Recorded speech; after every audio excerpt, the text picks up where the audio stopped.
Porque ahí salgan a mi seto desnuda y ella no ha firmado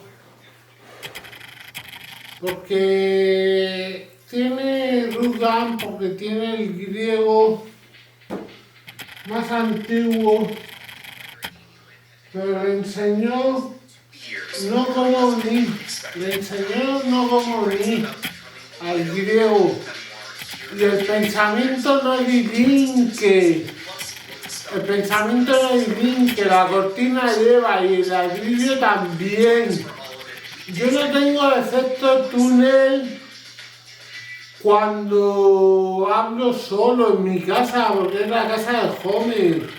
Le enseñó cómo unir al griego, pero cuando él me habla, una quizás en Sted, que la sacan desnuda. Y él está la seña, un tiburón. Y el pensamiento de Vivín, que estoy escuchando seres humanos con sentimientos, o le miden los sueños. Le miden los sueños y no se pegan entre ellos. Lo interesante del planeta es que se matan de verdad. The Chinese owner of TikTok says it isn't planning to sell the social media platform. The US Congress. Yo no envío correo, no paso la tarjeta, no van a entrar contrato, no tengo el de Fuller de Alemania, ni el de Rey de Israel. Os inventáis correo, me ha firmado.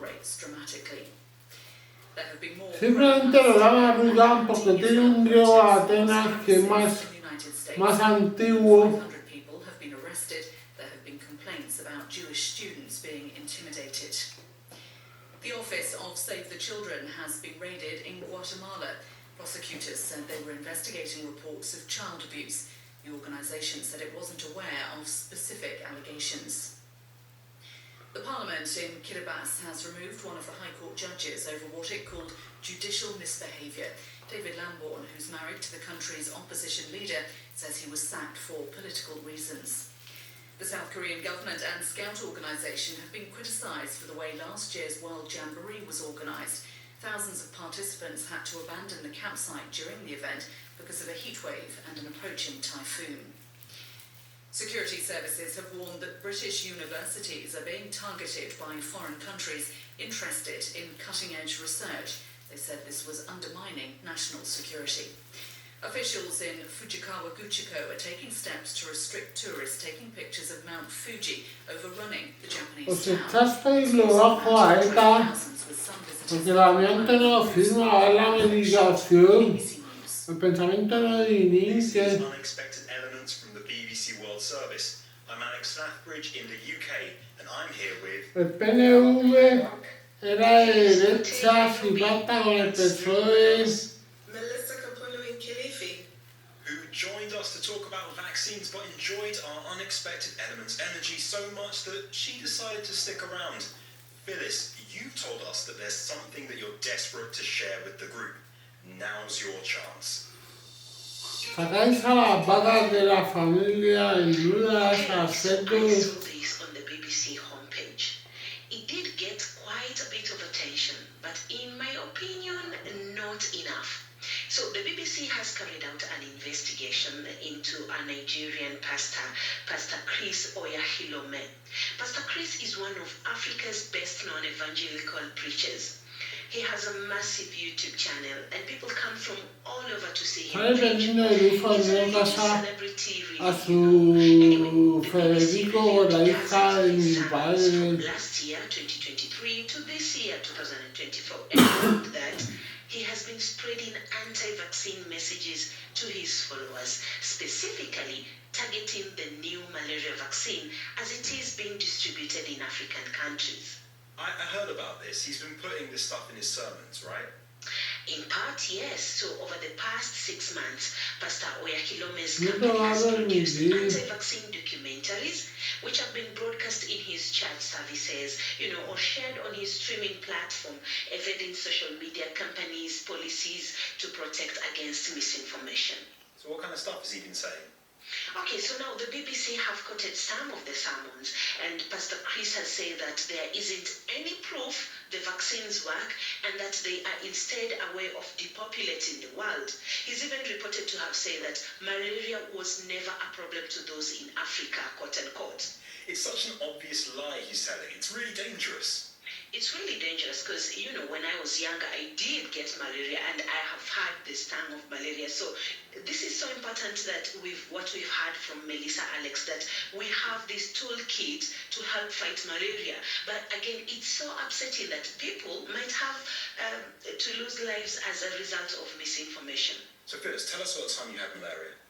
Okay, so I was young, I was about 7 years, living in the rural areas at that time, and I had malaria. So I had the, symptoms of shaking, feeling cold, but high fever.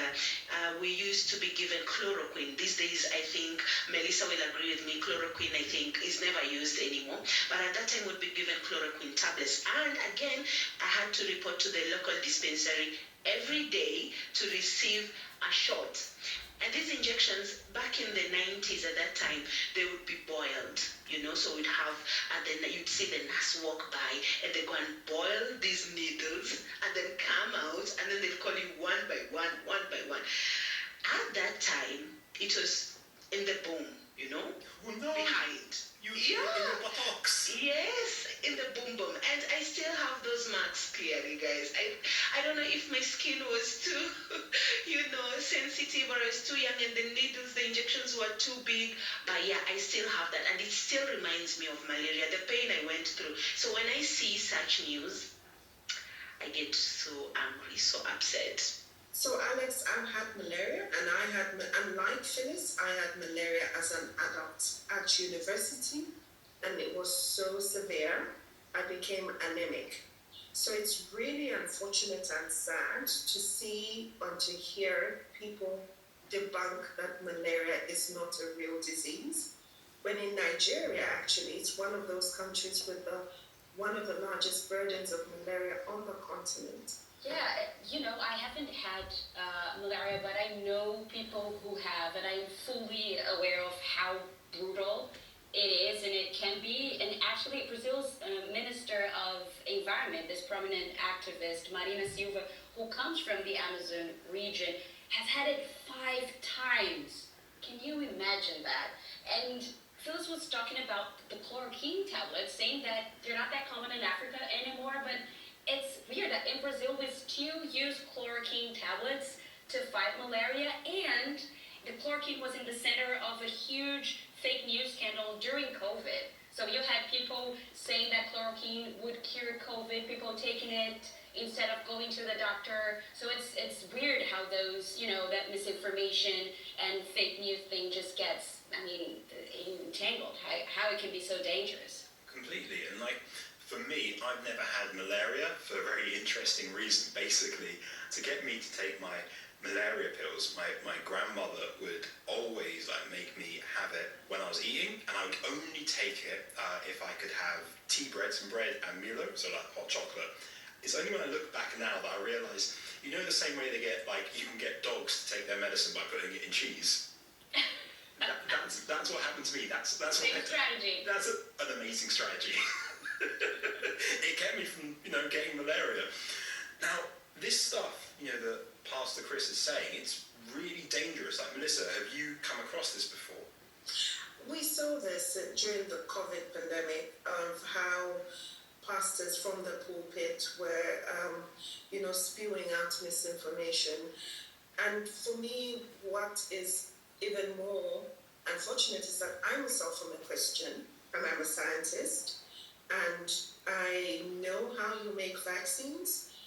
And during the process of that vaccine production, there's so many checks that product has to go through.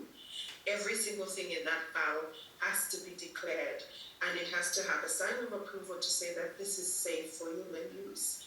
So it's very unfortunate that somebody who calls themselves a man of God is with a huge following that we've seen, is able to say all these things and produce this information. Phyllis, thank you so much for giving us this amazing under the radar, and thank you, Melissa, for sticking around with us. You got a busy day ahead? Oh, busy day. So towards the end of the day, but my day's not quite finished. Well, you know what? I'll let you go do some more amazing things, or, eat dinner. Thanks, Alex. Now, here on Unexpected Elements, we cover a lot of different topics, and there's nothing that we love more than hearing your thoughts on all the different scientific discussions that we've been having. So it's time to open up our mailbag and see what's been catching your attention. So last week, I asked you... La bolsa está en la pirámide, arriba en el edificio. Les importa un pijo la pueblo. Es un día salud mental y le inyectan veneno. Que esta periodista no puede ir a Alfonso XIII conmigo porque no se empalma, eso. Y lo juraste y lo bajabais a ETA, eso. Estáis trading la criptomoneda y os importa un pijo porque son las plantillas. I like their song In the Shadows. Now, I've got another one. Andrew Dean writes, I like the samba, but a la vulva le dan por detrás. Por eso. Para no lo ver. Gary A. Brent in New York writes, for years while driving Me gustan los miniveas, pero me dan. Porque mi cerebro es contradictorio por la boca.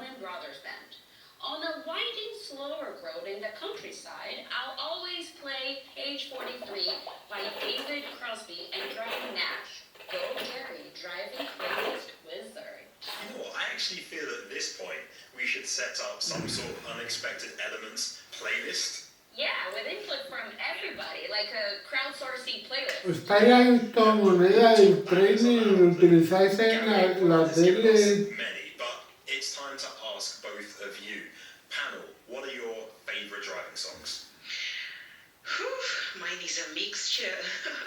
Of course, I like country roads, John Denver, but also it depends on the mood, depends on the traffic, depends on how other drivers are driving that day. It depends if I'm feeling sad, I'll put sad songs. If you're the passenger, you'll be confused. I understand you, Phyllis, and I relate, because my road trip playlist goes all the way from dirty pop to punk rock, essentially whatever you can really sing it out loud from the top of your lungs. Yeah. Moving on, last week we were chatting about retro computers. Now, Phyllis, Camilla, do you remember the first time you got your hands on a computer? Yes, it was the early 80s. It looked like a spaceship and the operational system was MS-DOS. Camilla has described it quite well. For me, it was in the early 2000s, you can imagine. Yeah, let's blow my hair. Well, look, they probably looked a fair bit different from the ones that we have today. Well, along these same lines, we've heard from Bernie. He says, I love listening to BBC Unexpected Elements here in Philadelphia, Pennsylvania, in the USA. Oh, thanks.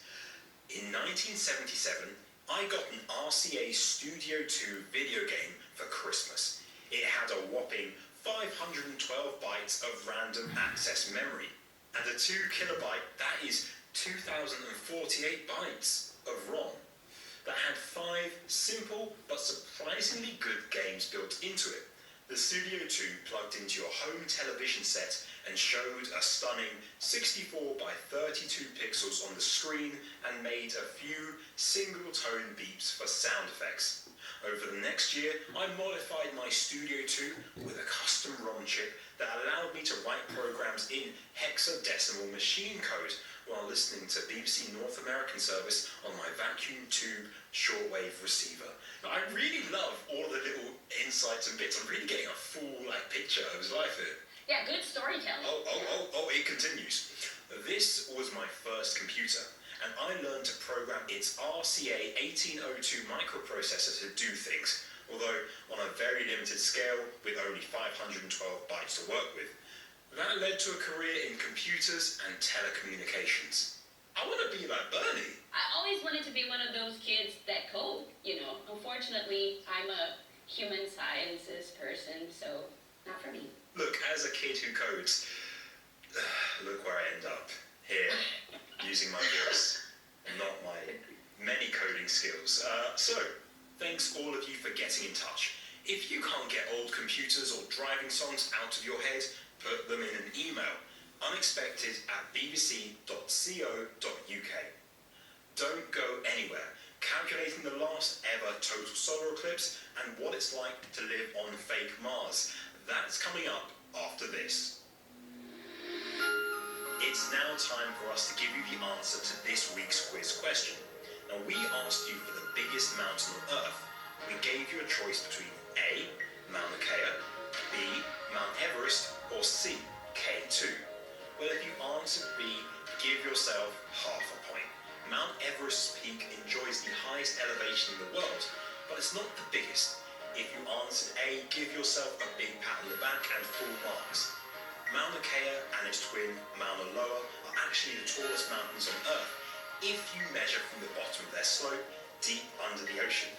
These twin volcanoes from Hawaii have 4.2 kilometers of their height submerged underwater, which gives them a total prominence of about 10.2 kilometers. Mount Everest is only half that. We'll be back next week with another question to get that sciencey part of your brain burning. Amongst all the correspondence you send in, we're always keeping an eye out for those scientific questions you're trying to search out an answer to see if we can lend a hand in solving them.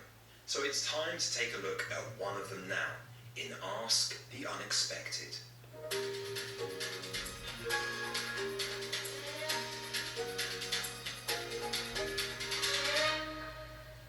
We've had this question sent in from Dan in Wisconsin. Hello, Unexpected Elements. My name is Dan Drake. I'm a loyal listener living near Madison, Wisconsin, in the U.S., but my question is inspired by my recent trip to Texas to see the total solar eclipse. As you mentioned on the show, the moon is slowly moving away from the Earth, which means that someday its orbit will be far enough away from the Earth so that it cannot completely cover the sun. In other words, someday there will be the very last ever total solar eclipse on Earth, which I find both sad and amazing. My question is, when will that be? We can predict with amazing accuracy the eclipses coming up in the next few decades. What is known about the date of this last ever total solar eclipse? Thanks. Great question, Dan. The astronomer Dr. Ophelia Wibisono of Dublin Institute for Advanced Studies has kindly given us an answer. So you are right, there will be a time when the Earth will never get total solar eclipses again, and it is because the moon is getting further away from us. Every year it's receding by about 4 centimeters, and that's actually to do with the tides. So we get the tides because the moon is pulling on the Earth gravitationally, and that creates 2 bulges in the Earth's oceans. And this bulge actually leads the moon, so it's actually slightly ahead of the moon, and that actually speeds up the moon. So the moon is traveling a bit faster, which means that it has to go further away from the Earth, and that also slows down the Earth's rotation. So our days are getting very, very slightly longer, and so there will be a point when the moon is just too far away from us for it to have the same apparent size as the sun. Currently, the sun on average is about 400 times further away from the Earth than the moon is, but it's also 400 times wider than the moon, and that's how we get total solar eclipses. That's why the sun and the moon usually appear to have the same size. But actually, the moon's orbit around the Earth is not a perfect circle. It's an ellipse, so sometimes it's further away from the Earth than at other times. And when it's at its furthest point from the Earth, and when it's a solar eclipse, we get what's called an annular eclipse. So you've got the moon and then a ring of the sun's light around the moon. And so in the future, the Earth will only ever have these annular eclipses. But this date will be very, very far ahead in the future, at least 600 million years or so in the future. And some researchers think actually it won't be for another 3 billion years or so until the Earth gets its last total solar eclipse. Thanks there to Dr. Ophelia Wibisono and to our listener Dan. If you have a scientific itch awaiting some sort of expert scratching, get in touch. unexpected@bbc.co.uk or grab your phone, pull up WhatsApp and message us on +44 330 678 3080.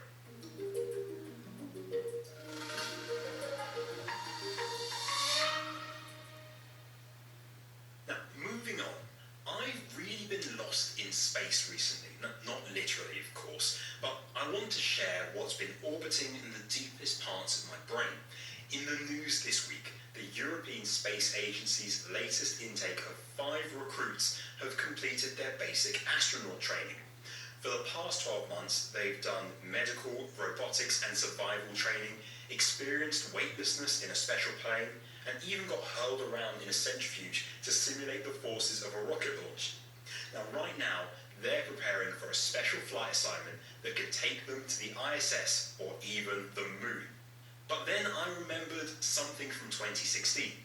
It was an experiment that America's space agency, NASA, funded to see what it might be like to have a manned mission to the Red Planet. It was called High Seas 4, where a team of scientists were put on a simulated Mars, which was really a white dome on a Hawaiian volcano for an entire year. Here they are on Outlook. My name is Tristan Bassingthwaite. My job title is crew architect. I am Carmel Johnson, and I am the commander of High Seas 4. There's always people you get along with better than others, and everybody at some point or another annoys somebody else. People won't do their dishes, or they'll say something insensitive. Or that they still will not lock the door. After 9 months of living in a place, they will not lock the door when they go to the bathroom. Yeah, that's kind of traumatized me a little. I had another one today. Yeah. That's not cool. I mean, there's nothing wrong with making people in human bodies. Like, we're all humans and adults, and we can I don't see it functioning. So there's an overlap.